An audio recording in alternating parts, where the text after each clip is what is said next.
ఇది ఈరోజు ఉదయం హైదరాబాద్లో కురిసిన భారీ వర్షానికి రాంపల్లి చౌరస్తా సమీపంలో ఈ నాలా భారీ ఎత్తున పొంగడం వల్ల ట్రాఫిక్ మొత్తం స్తంభించింది. ఈ వాటర్ అంతా చూస్తే మనకి ఇక్కడ తెలుస్తుంది. ఇక్కడ ఒక కాలనీ ఉంది. ఈ కాలనీ వాళ్ళు పెద్ద ఎత్తున అసోసియేషన్గా కూడా ఏర్పడ్డారు, వరద బాధితుల అసోసియేషన్ అని చెప్పి. ఈ పైనుంచి వచ్చే ఈ ఫ్లడ్ అంతా కూడా వాళ్ళ కాలనీలోకి వెళ్ళిపోతుంది. ఇక్కడ పెద్ద పెద్ద భవనాలు కనిపిస్తున్నాయి మనకి, కాలనీలు. సో ఇదంతా కూడా ఈ విధంగా నీరు పారి కాలనీలు ముంచెత్తుతుందనమాట. చాలా పెద్ద ఎత్తున కాలనీలకు నీరు చేరుకోవడం వల్ల వాళ్ళు జల దిగ్బంధంలో ఉండిపోతున్నారు. ఈ వాటర్ చిన్న వర్షం వచ్చినా సరే పెద్ద ఎత్తున వరద పైనుంచి వస్తున్న నీళ్ళు మొత్తం ఈ విధంగా కాలనీలకు చేరుకున్నారు. అయితే వీటికి ప్రత్యామ్నాయ మార్గం ఏర్పాటు చేస్తామని అధికారులు ఎప్పటి నుంచి చెప్తున్నారు, కానీ ఇప్పటివరకు ఇది సాధ్యం అవ్వలేదు. వీళ్ళు చాలా పోరాటాలు చేశారు. ఏకంగా వరద బాధితుల అసోసియేషన్, నాగారం వరద బాధితుల అసోసియేషన్ అని చెప్పి ఇది నాగారం మున్సిపాలిటీ పరిధిలోకి వస్తుంది. చూడవచ్చు ఇక్కడ దాదాపు వాహనాలు రాకపోకలు కూడా ఇబ్బంది. పెద్ద ఎత్తున ఫ్లడ్ ఉందన్నమాట. ఇది చాలా పెద్ద ఎత్తున ఫ్లడ్.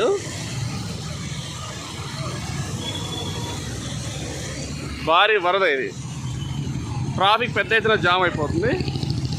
ఎవరు కదలేని పరిస్థితిలో ఉంటారు అన్నమాట. అటుపక్క నుంచి వాహనాలు రావడానికి అవకాశమే లేదు. అను ఫర్నిచర్ పరిసర ప్రాంతాల్లో ఇది ఫ్లడ్ స్టార్ట్ అవుతుంది. ఇలా దాదాపు 2 కిలోమీటర్ పైన అటువైపు నుంచి వస్తున్న వాహనాలకు వెళ్ళడానికి అవకాశమే ఉండదు. ఇవాళ తెల్లవారుజాము నుంచి భారీగా వరద స్టార్ట్ అయింది. దాదాపు మోకాలు నీళ్ళ లోతు, పెద్ద ఎత్తున వరద అనమాట. ఇది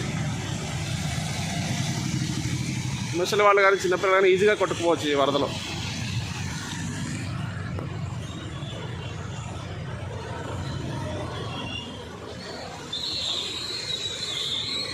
ఇంత పెద్ద వరదకి ఈ చిన్న కల్వర్ట్ ఉంది ఇక్కడ. చూడవచ్చు ఈ కల్వర్ట్.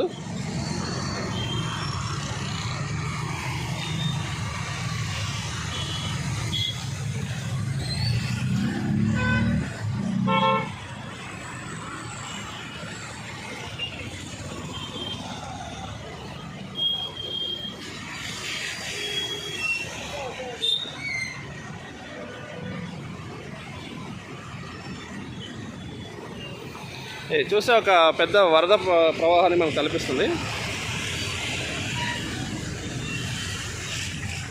ఈ నిర్మాణానికి యోగ్యంగా కూడా ఉండదేమో, వర్షం వస్తే ఈ ప్రాంతం.